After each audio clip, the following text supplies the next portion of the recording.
Howdy, all of you delicious people. I'm here today to review Power Rangers Time Force.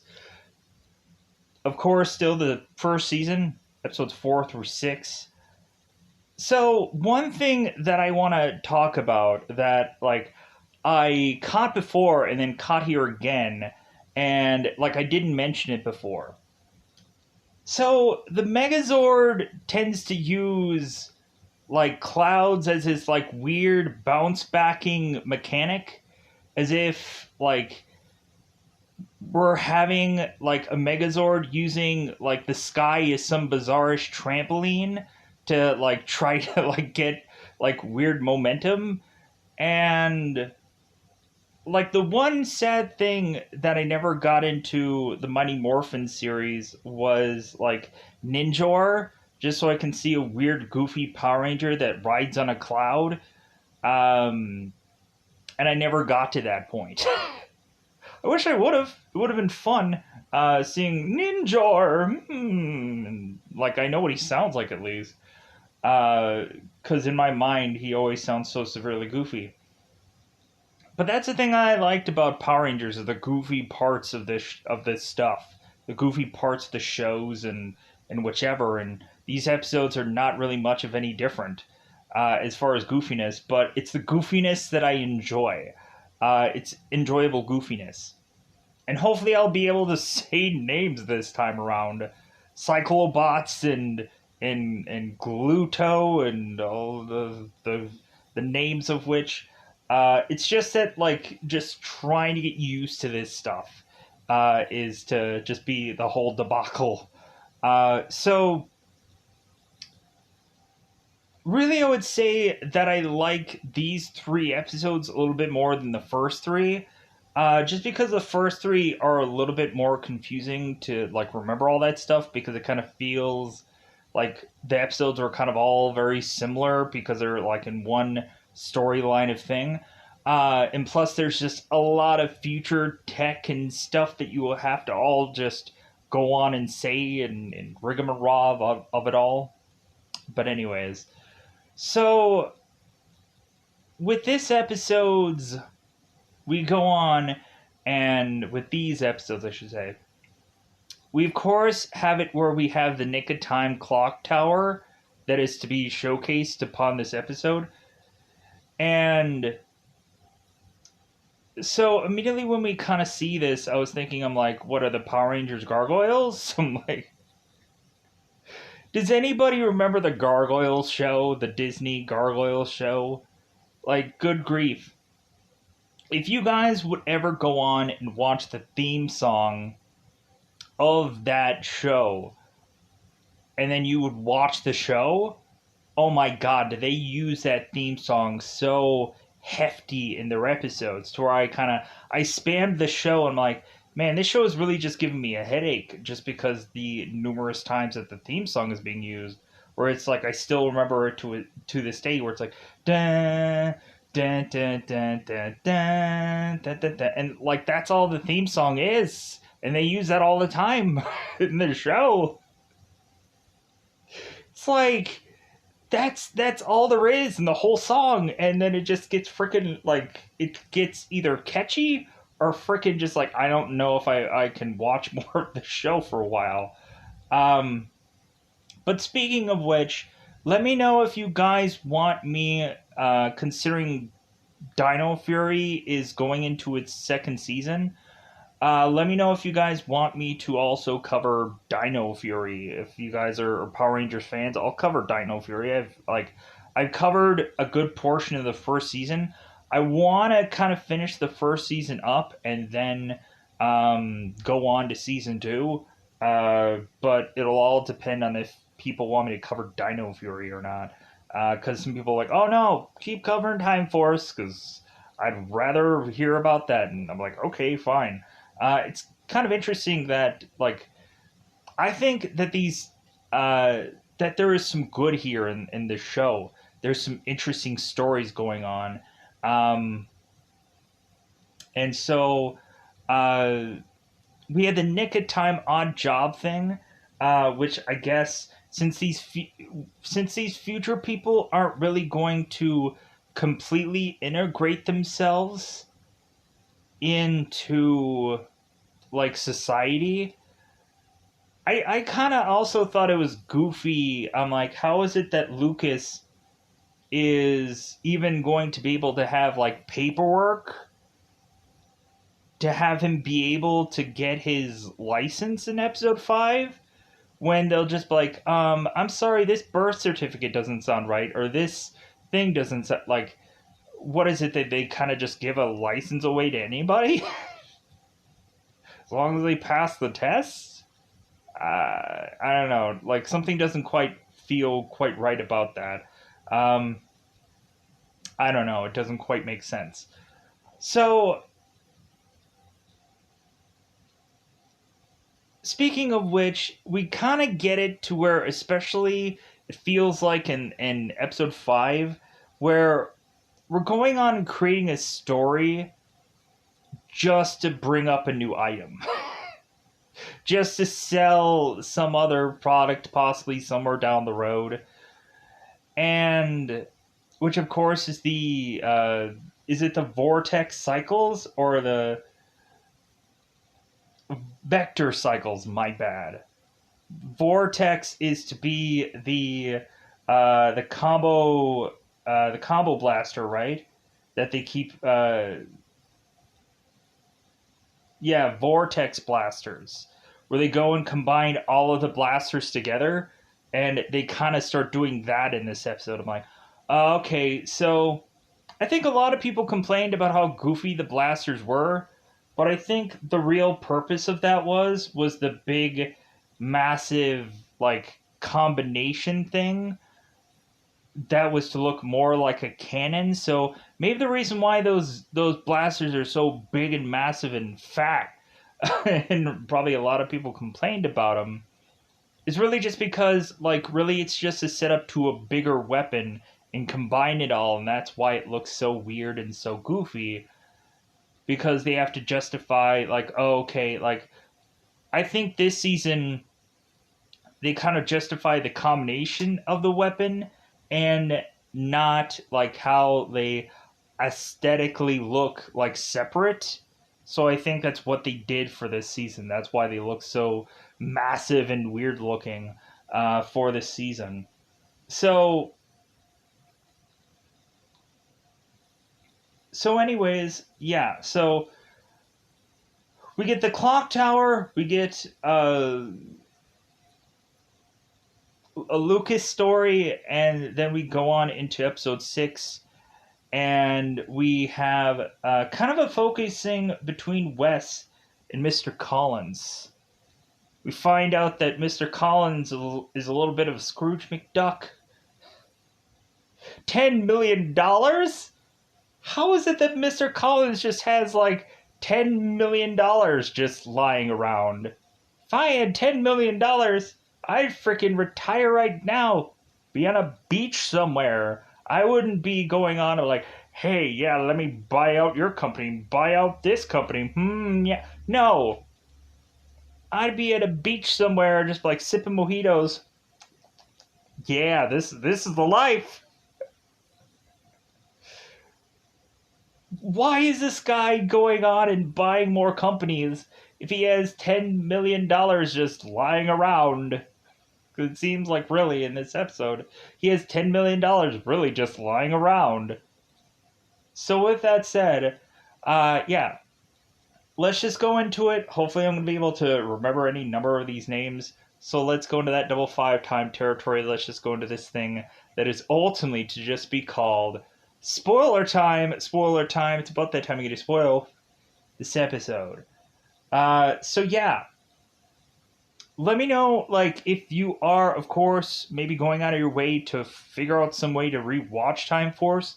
Maybe you have Amazons, or maybe you just have the complete set in your luxury collection of sorts, because I know there's a lot of people that immediately go on and they get the discs copy of, like, every single season, so that way it's, like, they can just easily, like, or conveniently have it, because I know a lot of people were, like, I think were kind of upset that like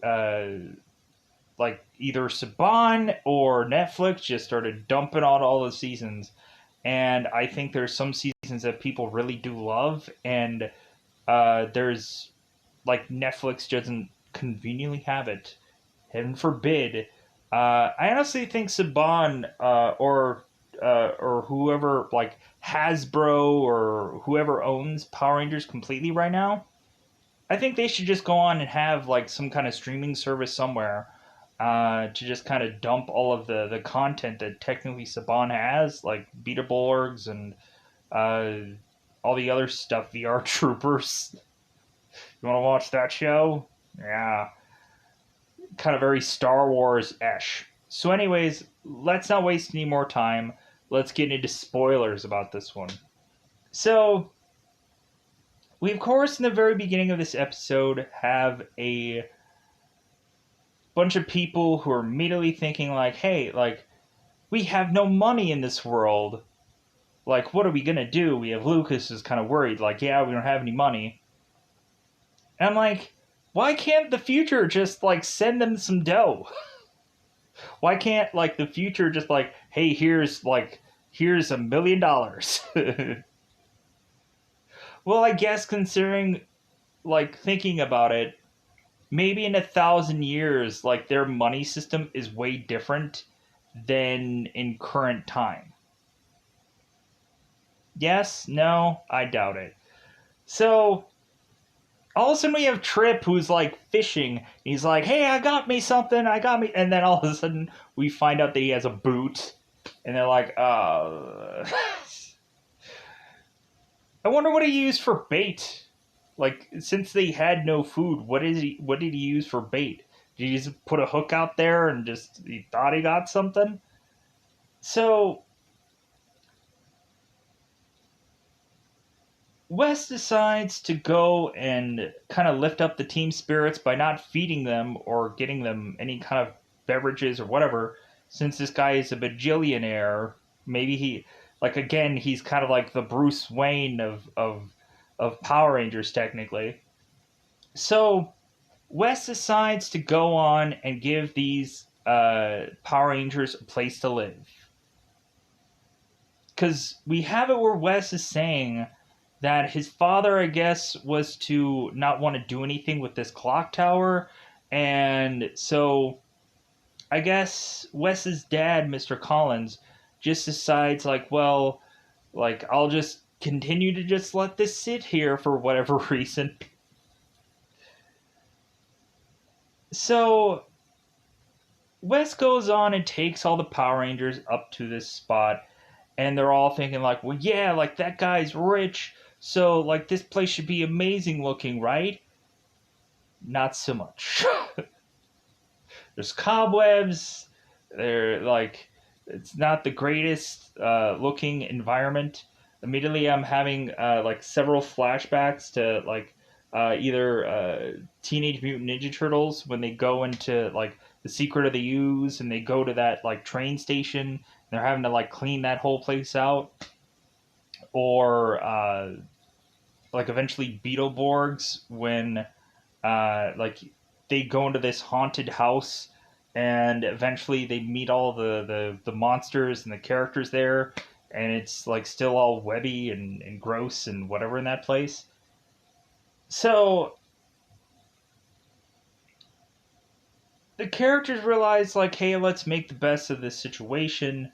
We of course are to have Katie, who is to use her strength, her super strength.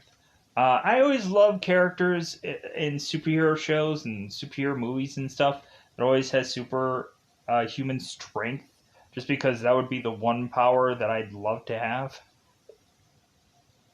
Like, F anything else. I don't want to be bulletproof. I don't want to fly. Just make me uberly strong so I can just break a man in half if I want to. Make a person into a pretzel. Just break them. Give me all your money. Snap. So we have it where Wes is just like, well, yeah, this probably isn't the best and the greatest, but it is what it is. So Wes and Jen are kind of cleaning things up down below. All of a sudden, we have a man coming in and is like, "Hey, like, isn't this the Nick of Time Odd Jobs business?" Which all of a sudden, this big, massive sign that is completely covered in dirt. How is this that this guy even knows that this place, one, is even open, and two, that this is to be what it is because there's a complete sign that's covered in dirt? But let's not point out the absolute obvious like I already have. So Jen and Wes are just like, well, yeah, I guess it is. Like, what do you need there, buddy? And so we have the guy that comes in and he's like, well, like, I can pay you some money and you can go and paint my broadcast station. And I think that's what it was. So both Wes and both Jen are making their way to go and paint, sand the floor, and or no wait, paint the fence. Like they're painting away. They're just like, yeah, we're gonna get paid some bizarre amount of money, and Wes is just like, I wiped my butt with the pay that we got. I have $100 toilet paper. I'm just gonna like throughout the lore. I'm just gonna keep adding how like rich Wes is, and that like it's kind of bizarre that Wes is to even be like a Power Ranger, but it's kind of good that he is a Power Ranger. Anyways, so because it's like a real change of pace.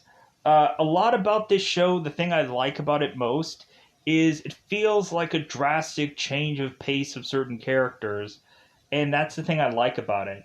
Where it feels like our characters are kind of vastly different than what I'm used to seeing, especially in the way later seasons, where I'm just like, man, these stories and these characters are just who Nelly Furtado. Anyways, so does anybody know who Nelly Furtado is? It was some singer a long time ago. Like a bird, it makes no difference. So Wes and Jen are going on and painting their way. As I have to keep using this visual for whatever reason, if people really understand what any of this is.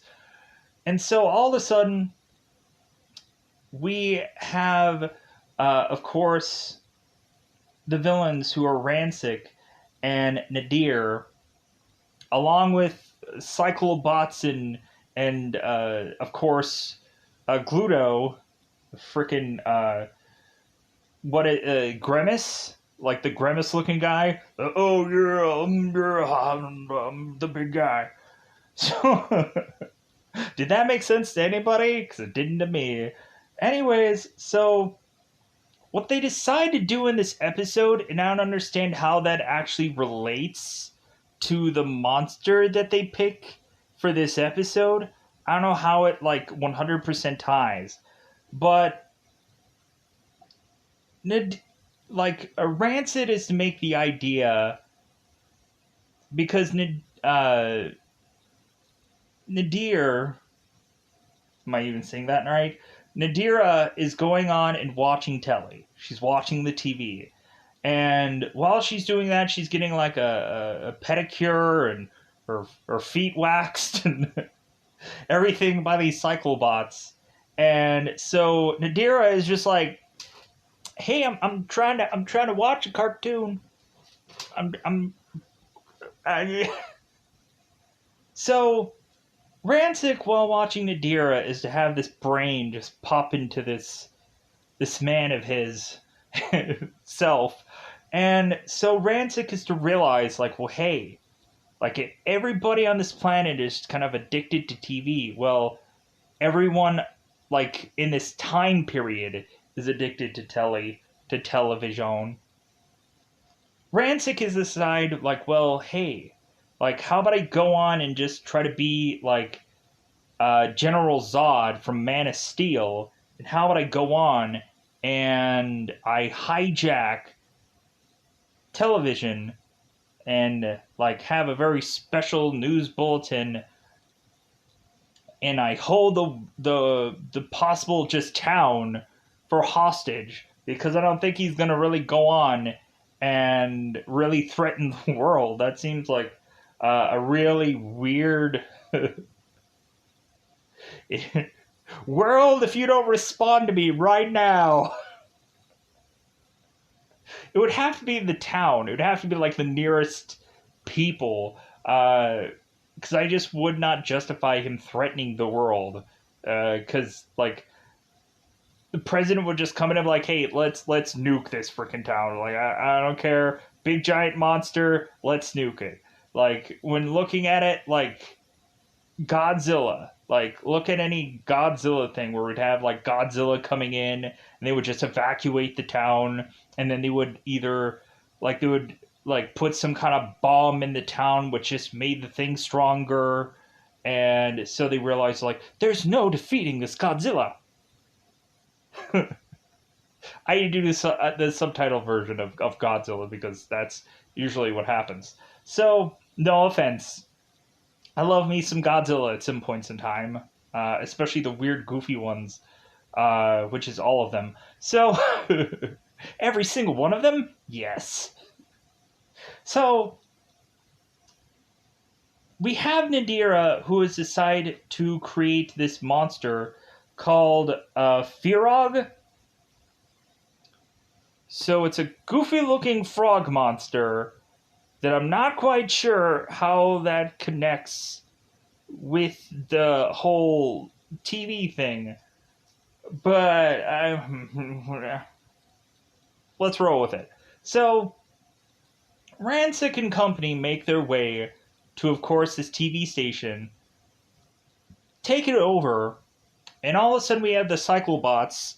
Like, why do we have, like, for every single season, like, why does every single, like, minion have to have, like, their robotic, like, hands, like, going on like this? I don't know what it is with why they have to have, like, all of these. Like, I think they honestly just, they create minions to always look like robots, so you never really have to change what the minions do. They're just always doing this weird thing like this all the time, where they're like this choppy whatever thing. It is what it is. So Rancic is going on and having late breaking news. I'm going to take over your town. Yeah. Like we're going to have a big, massive monster that's going to destroy your town unless, like you bend your will to my demands. While that's going on, we have Wes, who of course is like painting away by himself because Jen had to go on and not give an F for a couple of minutes. She's just like, you know what, this painting? Peace out, A-Town. Like, the fumes are getting to me.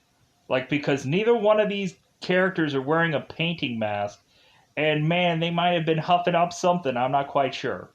So, Wes all of a sudden is painting all alone. There's no one there beside him, besides a couple of Cyclobots.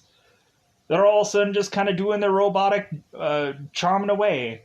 And so we have it where West realized that there's a number of Cyclobots, and he's just like, It's kind of like when in Teenage Mutant Ninja Turtles, the Secret of the Ooze, when they realized that like somebody messed up something, and so like we have the one moment where Michelangelo accidentally dumps a thing of pizza into the one bowl, and like Donnie is just kind of like like spinning the thing and like pretending like nothing happened. So like Wes is kind of doing the same thing here, where he's like, I love painting. This is great. Hopefully these Cyclobots don't decide to murder me. And so all of a sudden the Cyclobots, like, they probably should not have given a single care about this rando guy, but they weirdly realize that this guy isn't wearing all red, but they still notice that this guy has a chronomorpher on, because these guys must just have these things, like, all the time. If you see them, everywhere you notice that they have these chronomorphers on all the time, right? So Wes has a chronomorpher. The Cyclobots see it, they grab him, and so they grab him and they force him to have Rancic just give him this thrilling story about the future. Thrilling story. So Rancic is going on and telling Wes his sob story that in the future it seems like they are to produce these perfect children, as if this is like the Ethan Hawke movie Gattaca, and like all these babies are like perfectly formed with all these perfect genes, and like, hey, you deliver the perfect child. And so all of a sudden, we have one day where there's to be all of this goop. I don't want to say what any of this goop is. But all of a sudden, we have all this massive goop of all this like horrible gened stuff that was to be dropped somewhere, as if this is like again Teenage Mutant Ninja Turtles, and so all this big massive goop just mutated this human named Rancic, who's like and so since Rancic, I guess, was not accepted by this perfect human world, he decided to go underworld and find any number of mutants that were like-minded like him. One, I don't really buy that story, but you know what? Like, I have seen movies like Chud, so I could probably believe something like that. You guys have never seen the John Goodman movie Chud? It's very weird, but hey, it's kind of fun. It's kind of weird and fun. It feels like a Power Rangers movie without the Power Rangers involved. More like Teenage Mutant Ninja Turtles if they were just horrible beings from the underground. Anyways, pushing on. So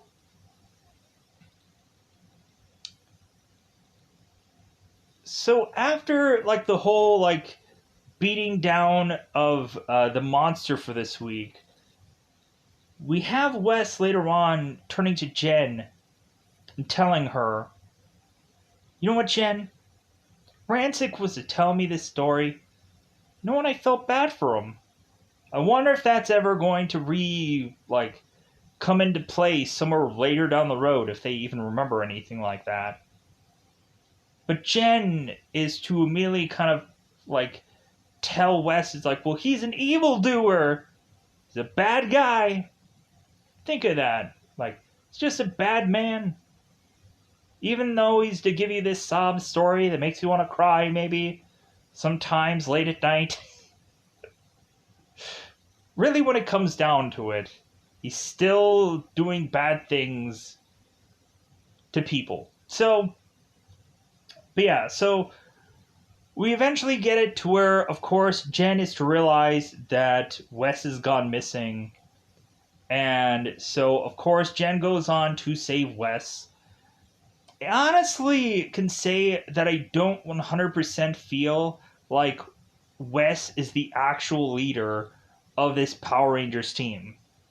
I honestly think like Jen is more of a leader of honestly Time Force. I know that's a horrible thing to say, but like it feels true. It feels like Wes is just kind of like this a new guy that doesn't really know much. And so he's kind of learning on the fly. So that doesn't really make him a leader, even though it seems like every single time he's always like in the center of everything because red. But like I don't feel like he like leads this team. I think Jen usually does. But we'll see. Maybe Wes at some point come to his own, or eventually get replaced by Alex. Maybe in the future. Oh no, Alex is probably dead, right? Probably. Anyways, so Jen is to rescue Wes, and so they go on, and of course they end up morphing and they end up megazording, and they of course doing what they do best. They go on and sword the guy up. And then all of a sudden we had the like the blades that kind of like click into place with the clock. I actually like that. I actually think that that whole mechanic is actually cool. Um, like the whole thing where you have like the clock in front and it kind of shows like there's only so many seconds left for this monster to die.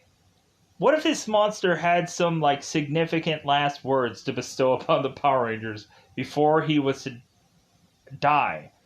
What if all of a sudden like one of the monsters had like some combination for some safe and the Power Rangers were desperately wanting those numbers, and the monster before he gets sorted up, he goes and he's like, "Okay, I'll tell you the combination. It's three."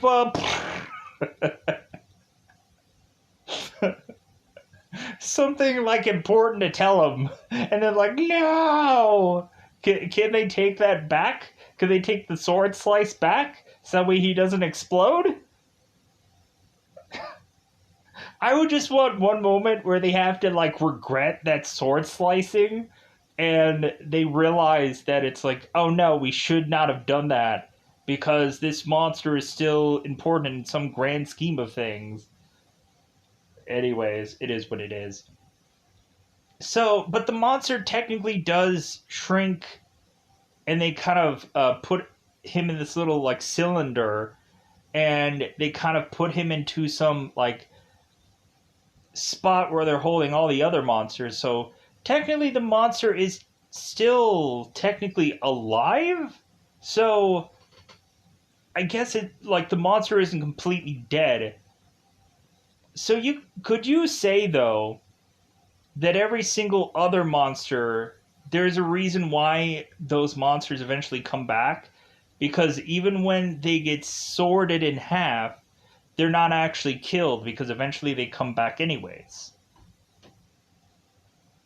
That would be an interesting thing to just be like, well, yeah, like they can just sword right through them, but it's the whole thing of like it doesn't really like take them down. They'll just come back eventually at it. It's some Halloween special or holiday special or some goofy thing that is to kind of finish up the season.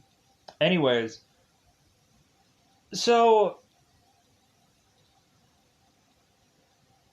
we have of course our characters that are to finally be able to uh, from this oddball amount of money we now have them being able to afford pizza and they're like yeah like we did it. I'm like really only Wes and Jen really like did the heavy lifting here. I think all the other rangers just kind of still like cleaned up the clock tower and that was it for this episode.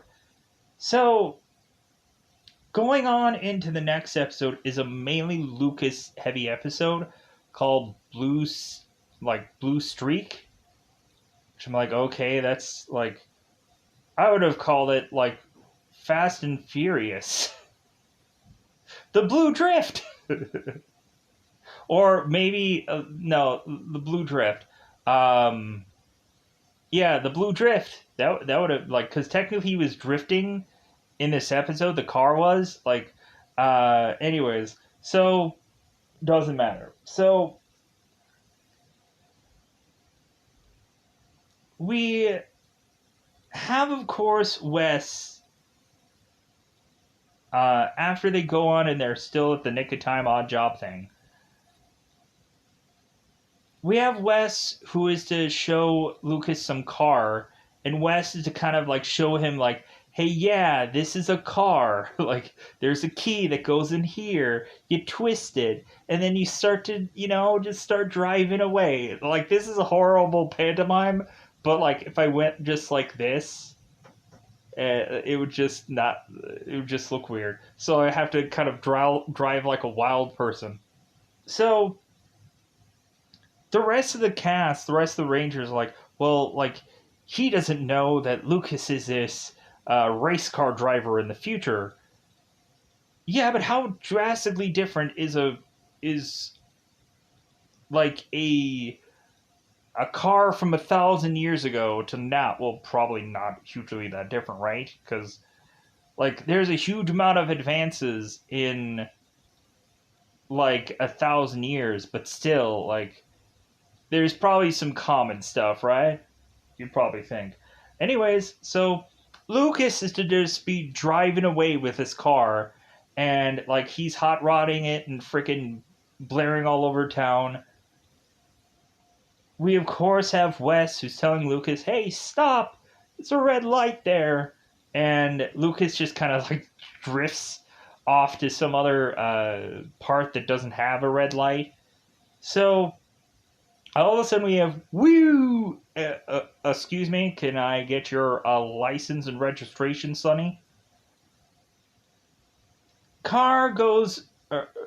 So we have, of course, Lucas that is to be driving without a license and a number of other penalties and garbage and whatever is like, here you go, son, here's your ticket. You. For driving without a license.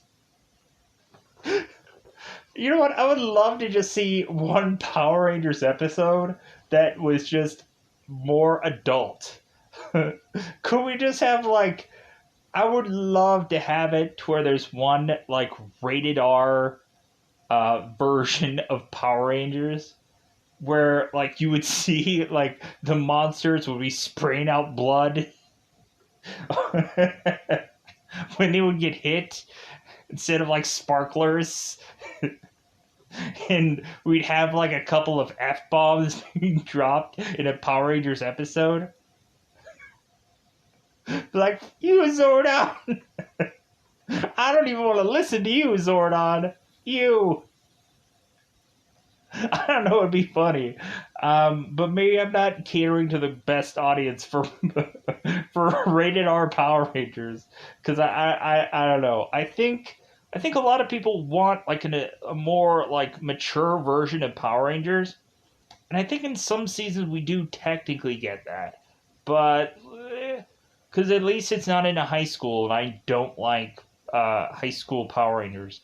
Like I would want them to kind of do something else with their time, because I don't want every like monster to be related to some high school thing that they did that day, or we have like Bulk and Skull being bullies for a million years.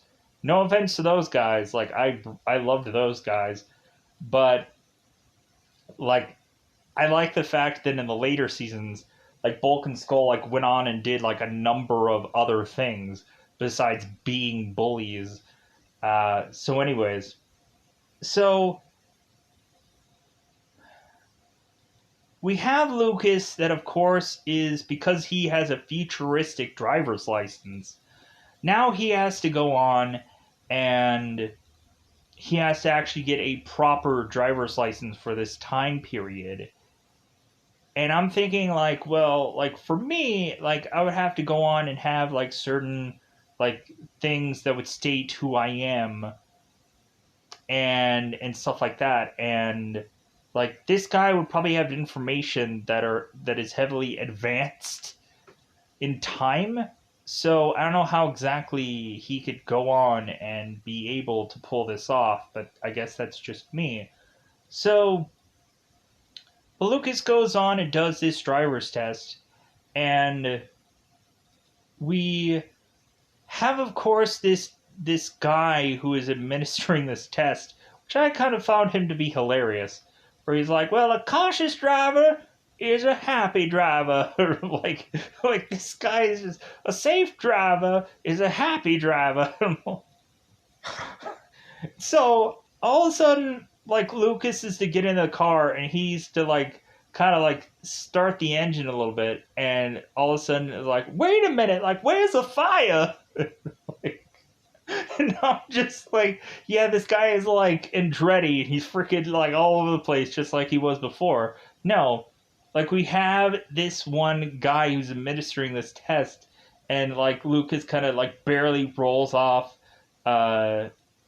With his car, and the guy's like, "Hey, where's the fire? Slow down." So Lucas is learning a lot more to be very patient, and he has the easy ability to be able to do all of these kind of maneuvers that this guy wants. And so the driver's ed guy or the license guy is like, "You know what? I think you're going to be passing this test with flying colors."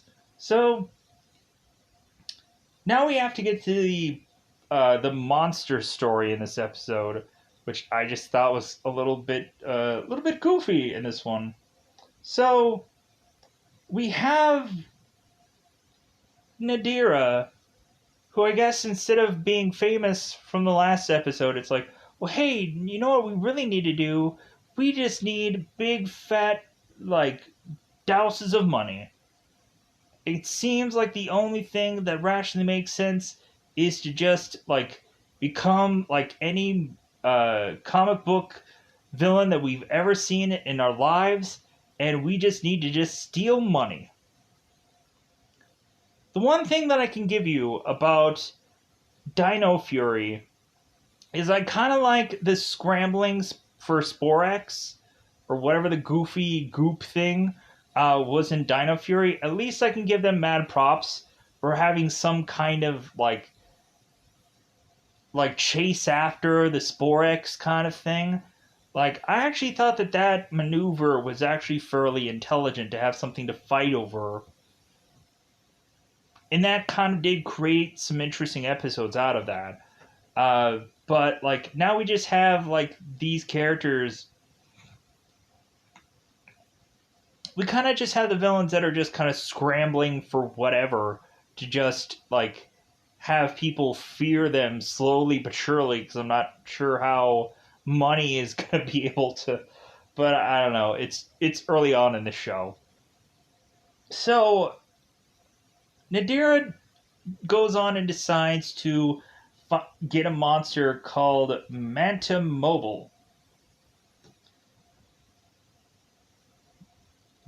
This villain just kind of feels very like it's not really tying to the automotive monster looking thing. We just get some kind of wild characters here that kind of don't really exactly match, but it is what it is when we get at certain points in Power Rangers where like the monster doesn't match the theme of what they're supposed to do, and so it just feels like heavily like goofy and random and whatever. So we have Mobile, a goofy name. And so this thing goes on and finds these two cars and then takes control of them. Like as if this is like Terminator Rise of the Machine. And so all of a sudden we have these kind of normal looking cars that are all of a sudden painted black. And I'm like, man, how much did they have to like blow for like a possible paint job out of that? For no legit reason to just like, I guess like, hey man, like we're Saban, let's blow money. Because that's what it felt like. So we have these guys, Nadir and the Cyclobots, and the Manamobile. They're going on with these black cars, just kind of creating havoc.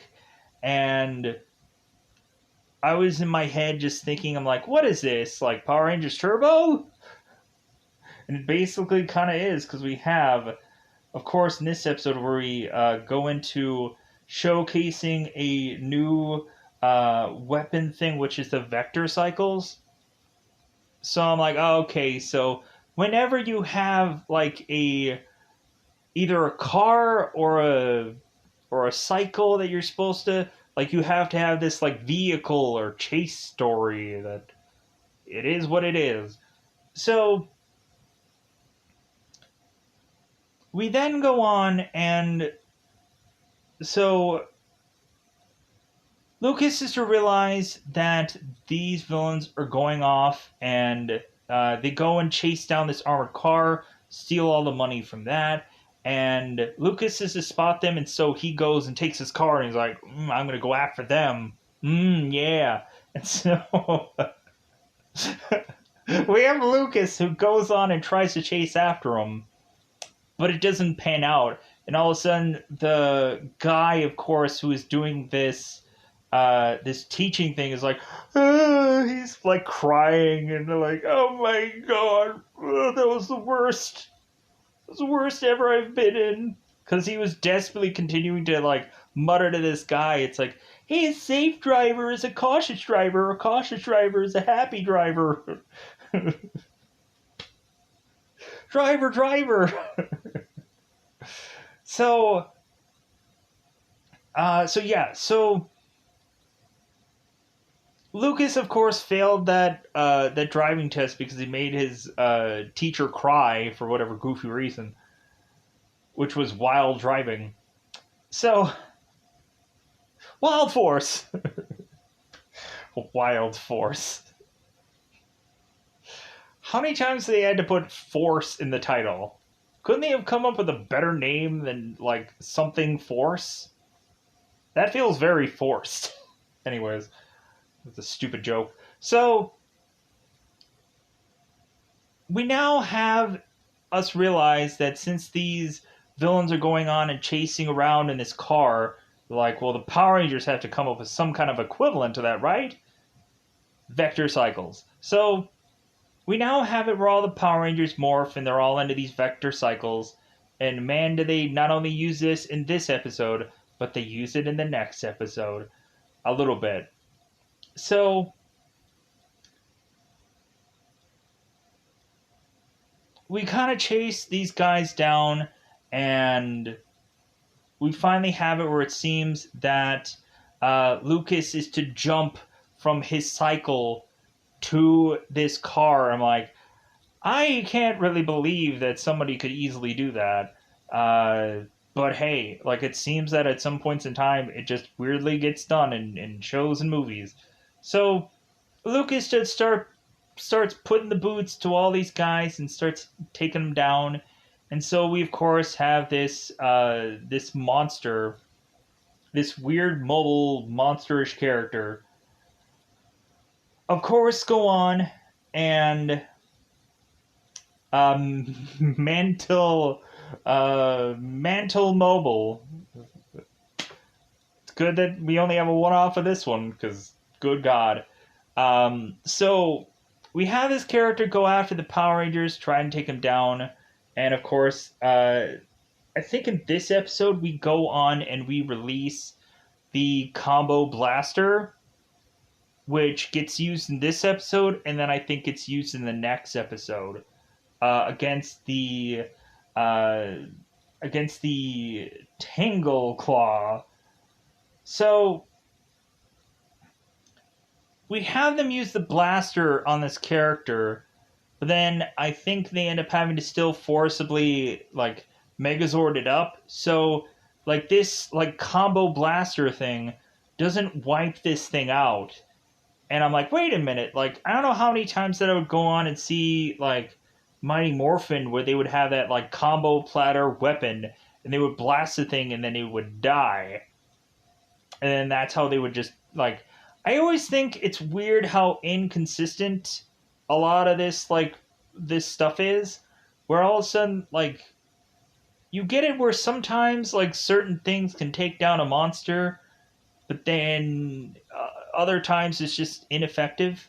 I guess it's just like, hey, like whatever different way that they want to take down the monster this week is whatever is going to be just the strongest thing. Because I'm not saying like the first time around like it's really effective, and then every other time like it's not. Like I can't complain about that because usually it's always like what is the next product to push for Power Rangers, so that's why everything technically has to get weaker over time. So that way they'll be like, man, now we have to get completely different costumes and weapons and everything because it's the end of the season. Or we have to go and find a greater, bigger power so we can have all new merchandise to sell, all brand new action figures.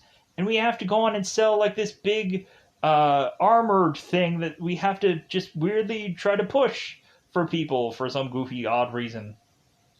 So, anyways, they Megazord it up, and like I want to say at one point we have it where they have like the jet, the time jet that comes in, and they use like the blaster on the time jet, and that takes the monster out. But I'm not exactly sure which one that is within these episodes. But I know that happens. It's maybe that's possibly actually in the Tentaclaw episode. that may be a possibility. I think in the Manta Mobile, I think they just slice and monster goes down. Uh, Again with the clock that, of course, is to be ticking afterwards. So in episode 6, we get a twofer. We get a freaking twofer in this episode. Uh, as if you can probably hear in the background, maybe not. Uh, my freaking cat just likes to just scratch on things, and of course, like she's just heavily scratching. So if you hear this in the background somewhere, in the off distance, anyways, pushing on. So we get 2 monsters for the price of 1 in this episode. Because weirdly, we have some random monster that was in the pilot episode or the early story arc and was never used. So, like, they just kind of tossed it out in the beginning of this episode. So, we have Wes. This is a Wes and Mr. Collins heavy episode where we just have Mr. Collins, who's Scrooge McDuck or whatever goofy. When rich guys go bad in this episode. So, we have the Power Rangers going on and fighting with this guy called Flamecon. Flamecon? Just Mohawk and whatever the goofy... They just... Like, they're just tossing monsters together. Just... What the... is this monster? What is this? Why does it exist? So... we have Flamecon, this goofy freaking monster that goes on, and they kind of Megazord it up and wipe this character out fairly quickly, so we can go on and get to some more Wes and Mr. Collins story, because that's much more important. So, and then we'll get to another monster later. So, we have in this episode where Wes is like having a fight with Mr. Collins, because I don't know how many times we can go on with this story where Mr. Collins is desperately like, "Hey son, come with me with some business meeting. Like, we desperately like need you to be in this meeting for whatever goofy freaking reason, because you won't come to this meeting because you have better to do, like saving the world." And my bad. And pardon me. And so that's what happens when you talk for far too long. And so Wes goes on, and so now we have a real reason for Wes to just be like, "Well, sorry Dad, but I'm just not going to be in your life anymore." Wes is, of course, in this episode talking to his dad. And so, like, they're talking about things, and all of a sudden we have this kid who's just kind of like, Pete, like he's just playing baseball with his friends. All of a sudden, he accidentally hits this baseball, and it smacks into, of course, Mr. Collins' car. Mr. Collins is grabbing this baseball, and he's like, did you just hit this baseball with my, did you just hit my car with your baseball? Well, kid, looks like you're never going to see this baseball again. So he, like, walks off, and Wes is like, "Hey, like, just give him the ball back." And Mr. Collins is like, "No, that kid learned a valuable lesson today." It's like, what, that you're an a-hole? Go on, Mr. Collins. Like, meh. Like, I get it. Like, I know there's sometimes, like, there's some neighbors that kind of throw a frisbee or something in your yard, and, like, it kind of gets annoying that they continue to ask for it. I'm like, man, why not just go to the park or go into a much more open space where you can go and throw that frisbee as much as you want, because eventually you'll find it somewhere. But it is what it is. Like, I've had, like, neighbors that will freaking break my fence in my backyard to get into my yard to get something. And I'm like, really? Like, wow. But then eventually we've had like our fence isn't all that good because it's kind of aging, and so like parts of it is just probably from what they had done.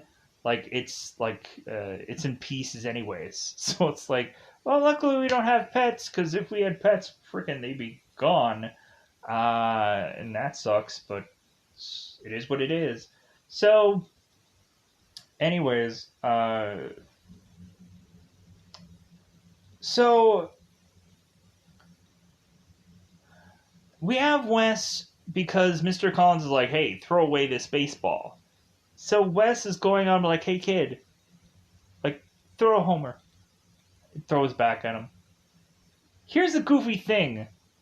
We have to reuse that whole scene again later, and you would have thought that the kid would have just been like, why does that voice sound so familiar?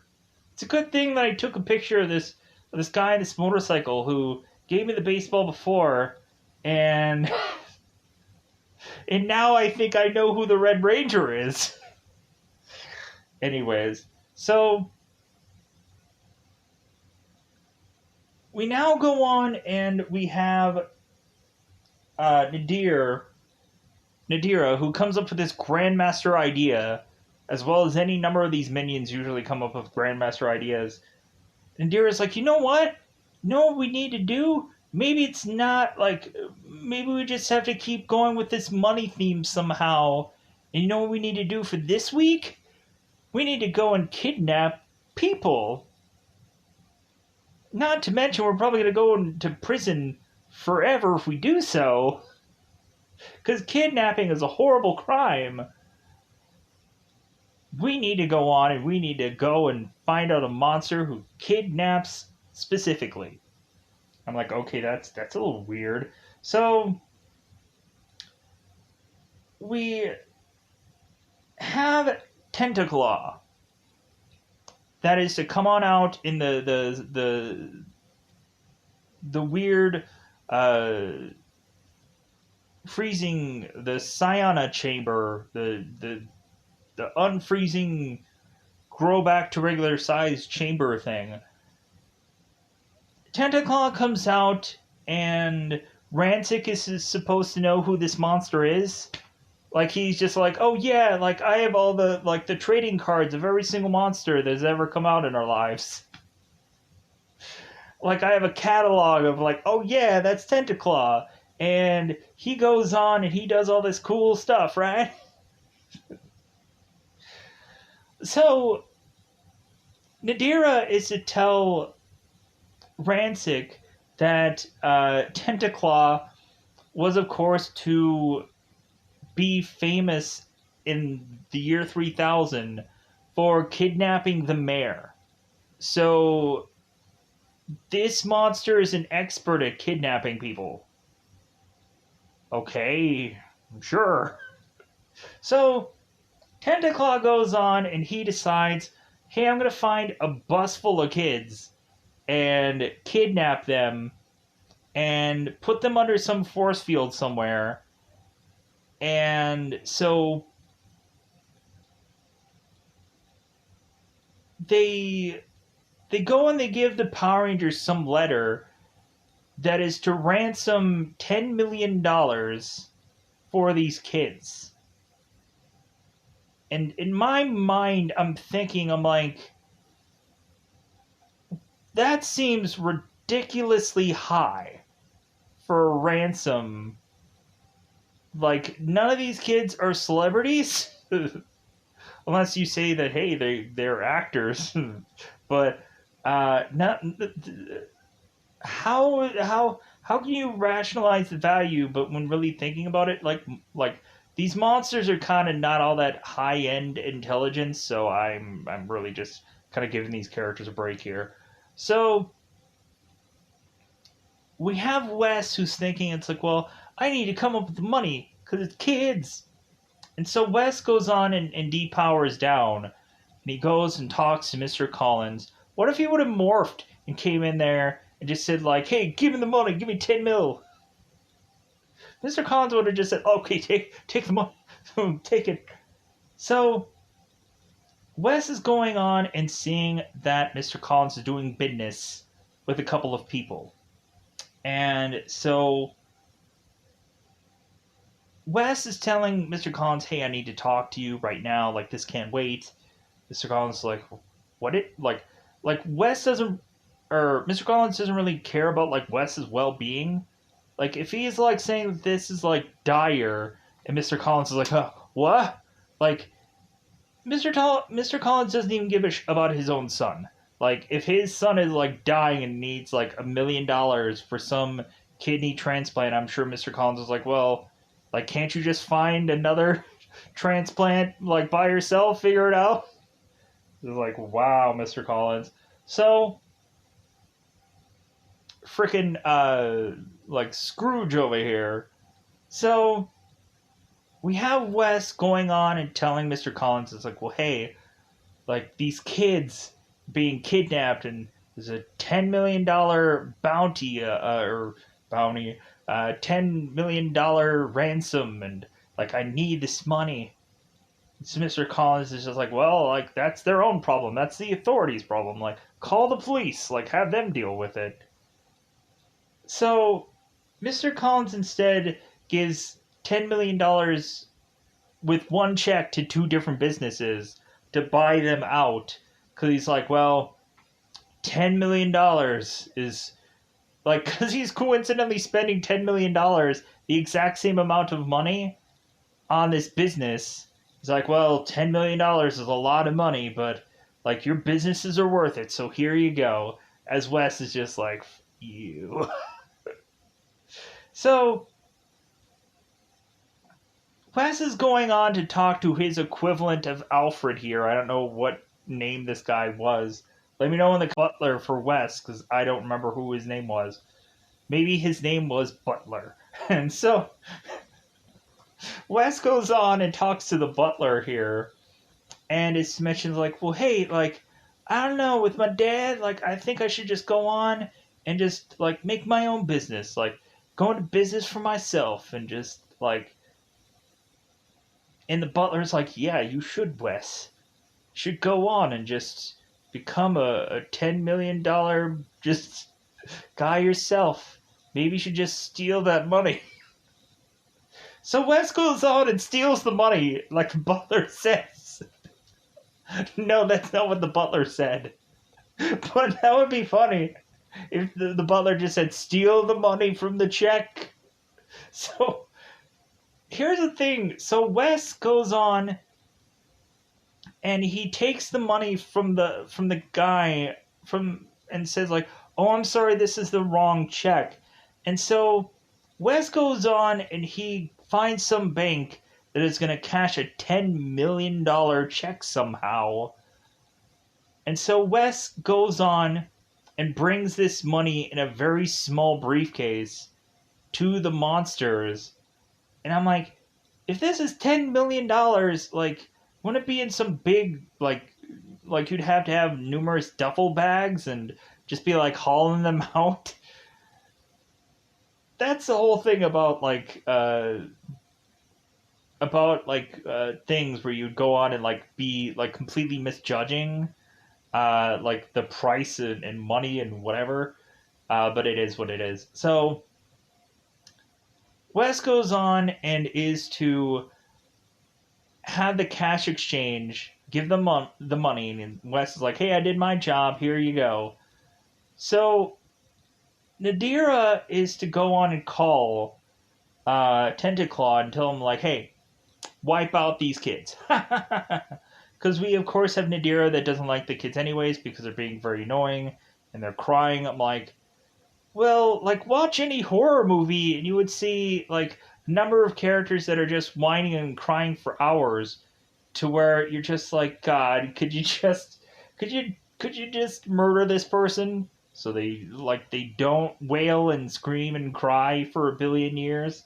Because if that's not the most miserable part of a horror film, and I hate to just say like kill somebody, but like, man, if they're gonna give somebody a headache off screen, you might as well just, you know what I'm saying, or find some tape somewhere. find some person that has a bunch of tape and just like, problem solved. Thank goodness for tape or duct tape. Horrifically, but it gets the job done. So Tentaclaw is deciding like, okay, let's go, let's take down these kids. All of a sudden, we have the Rangers, the rest of the Rangers that show up, and they're helping out. And they're beating down the Tentaclaw and the Cyclobots and the Nadira and the everybody. Just take them all down. Just wipe them all out. So we kind of weirdly have a different approach with taking down a monster in this episode, because of course the one, I think the Pink Ranger blaster goes and wipes out like the head part of the Tentaclaw, and then the rest of the body is going on and fighting the Megazord in this episode when it goes and gets bigger and is just kind of taken down and whatever. So, but we have the Red Ranger who goes and saves the kids, and he kind of slices through this force field and breaks it. And then we, of course, have the kids that are all kind of running out. And then we have the Red Ranger who finds the baseball again. He's like, hey, kid, do a homer. Hit a homer. Yeah. And the kid's like, man, why does that sound so familiar? And in the same, like, tone of which that I've seen in previous day. So, and why did they have to say the same line twice? Why? They could have said something like, hey kid, like, hit a foul ball. The kid would have been like, I'm gonna try. So, because I wonder kind of how many different iterations of certain lines that they probably went with, where it's like, hey, in take 85, like the guy is like, hey, just get stroke out, yeah, just bunt, don't even swing. Like, what did they come with when it was like, oh no, throw a homer or hit a homer, go for it? So the kid's like, all right, like, so, like, I'm imagining instead of them going and playing baseball, all of a sudden they're, like, pretending to be, like, Power Rangers in the forest, because that's normally what I would do when I was a kid. They're just, like, I would find some, like, horrible stick, just like, hey, like, I'm Green Ranger, hey, you're Blue Ranger, hey, you're Red Ranger, okay, great. Like, let's imagine that there's a number of villainy characters that we're going on and taking down, until eventually we have to somehow morph somehow. So, yeah, so we Megazorded up, as per usual. Ka-Slice and this monster is to be taken down. And so, like, weirdly we had, like, a two-piece monster. So maybe we had technically 3 monsters in this episode. Or, like, maybe 1.5 monsters? Well, anyways, so we have Wes who goes on and delivers this this briefcase with the $10 million back in it, and he brings it back to his father's desk. And I'm like, what did, like, his father think that he's not going to, like, say anything about it? Hey, $10 million on my desk. Oh, this is great. Where did this money come from? But yeah, so, like, Mr. Collins is to be so mad at Wes, like, hey, you took this money without confronting me about it. And so, all of a sudden, Wes is to have done something smart. And all of a sudden, all these news crews and all these people are coming in. They're like, "Oh my God, Mr. Collins, you went on and you tried to go on and pay off the ransom to save all these kids. Like, what a good man you are, Mr. Collins." And Mr. Collins is like, "Yeah, yeah, I definitely went on and did that. That was me." And so Wes is just like, well, yeah, and here's the thing. Now that all those kids are nice and safe, Mr. Collins is going to take every bit of that $10 million and put it right into the orphanage fund or whatever foundation fund, whatever that thing is. And Mr. Collins is like, you're dead to me, son. As Wes is going on and just saying, like, you know what, Dad, like, I'm done with you. Like, I'm going to go on and just make my own business and just be donezo. So Wes leaves, and the butler's like, good job, son, good job. He doesn't say that, but in his mind, he's just like, just looking at him with admiration and a number of other things that. Anyways, so Wes goes on, and he now has bizarrely, like, he has his back now from somewhere. Like, maybe he pre packed it between cutscenes, not quite sure. So Wes is to have this bag, and he's to come to the clock tower, and he's now telling the rest of the Rangers, like, hey, I'm here. Isn't this great? Like, do you guys have room for one more? And they're like, well, of course we do. Come on down. You're the next contestant on. Figure out where to sleep. It's not like they probably have beds here. So, yeah, that's kind of how episode 6 is to wrap up. And speaking of wrapping up, I should probably wrap up because, man, this probably took far too long. I apologize, but otherwise, it's about that time for me to get the heck out of here. Goodbye, everybody. Bye, everybody.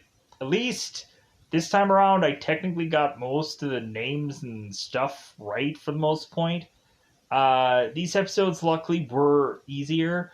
I didn't mention like the time gates and the smacking of the Zords. Like I think I've kind of gone on and like said that before, and like I just like I'm not gonna go on in every single episode. Yeah, the smacking that robot, just going on and just smacking all them Zords. I'm not gonna describe it every single time, but anyways, I'm gonna get out of here. Bye, everybody. Bye, everybody.